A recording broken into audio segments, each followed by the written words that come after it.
मैं कौन हूँ या क्या हूँ? आनंद मार्ग प्रारंभिक दर्शन। विकास के क्रम में सबसे अंत में मनुष्य का आविर्भाव हुआ है।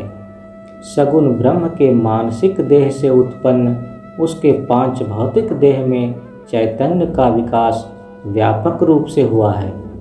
इस व्यापक विकसित चैतन्य के प्रतिफलन को ही अणु चैतन्य या आत्मा कहते हैं और इस पंच भौतिक देह को मानव देह कहते हैं। अर्थात मनुष्य को अणु चैतन्य तथा देह दोनों ही हैं, किंतु वह दोनों में से कोई भी नहीं है, क्योंकि यदि वह आत्मा होता तो मेरी आत्मा नहीं कह सकता, और यदि वह देह होता तो मेरी देह भी नहीं कह सकता। अतएव वह आत्मा और देह इन दोनों के अतिरिक्त एक मालिकियत जताने वाली सत्ता है। देखना चाहिए कि वह अतिरिक्त सत्ता क्या है। सूक्ष्म मैंपन का बोध एक भावमय सत्ता है। थोड़ा गंभीर भाव से विचारने पर पता चलता है कि भावना द्वारा ही मैंपन के बोध की उत्पत्ति हुई है।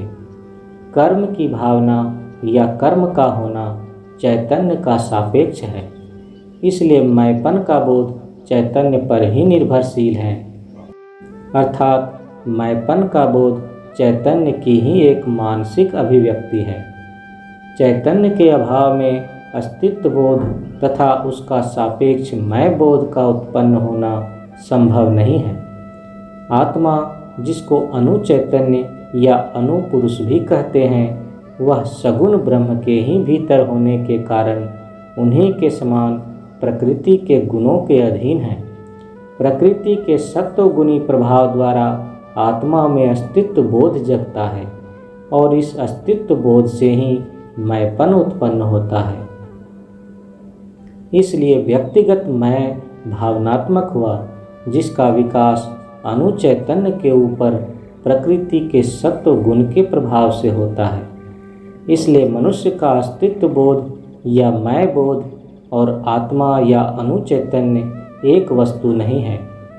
जैसे एक टुकड़ा काठ स्वयं एक वृक्ष का सापेक्ष है, वैसे ही प्रकृति के सत्व गुण के प्रभाव से उत्पन्न वह मैं का बोध भी स्वयं आत्मा नहीं है, किंतु उसका अस्तित्व अवश्य ही आत्मा पर निर्भर करता है। पहले ही सिद्ध हो चुका है कि अणु चैतन्य के ऊपर प्रकृति के सत्वगुणी बंधन के फलस्वरूप बुद्धि तत्व का विकास होता है। इससे अणु चैतन्य में अस्तित्व बोध तथा मैं का बोध जगता है। इसलिए व्यक्ति विशेष का मैं उसका अणु चैतन्य नहीं है, वह उसके मन के भीतर उसी के मन का एक अंश बुद्धि तत्व है। मनुष्य का सत्ता बोध या मैं बोध बुद्धि तत्व से ही उत्पन्न है। अहम तत्व और चित्त से बुद्धि तत्व सूक्ष्म है। प्रथम अध्याय में कहा गया है कि बुद्धि तत्व के ऊपर प्रकृति के रजोगुणी बंधन से अहम तत्व तथा अहम तत्व के ऊपर प्रकृति के तमोगुणी बंधन से चित्त की उत्पत्ति होती है। अर्थात बुद्धि तत्व ही प्रकृति के रजोगुणी तथा तमोगुणी बंधन के कारण अहम तत्व और चित्त में परिणत होता है। भूमा मानस से सृष्ट पंच भौतिक देह में ही आत्मा या अणु चैतन्य का प्रतिफलन होता है। अणु चैतन्य के ऊपर प्रकृति के सत्वगुणी प्रभाव से बुद्धि तत्व का विकास होता है। इसलिए बुद्धि तत्व या मैंपन का बोध स्थूल देह का सापेक्ष है। स्थूल देह के प्रत्येक अणु परमाणु में मैंपन का बोध व्याप्त रहता है। इसीलिए मनुष्य अपनी देह के प्रत्येक अंग को मैं समझता है, किंतु पहले ही समझाया जा चुका है कि यह मैं का बोध और स्थूल देह एक वस्तु नहीं है।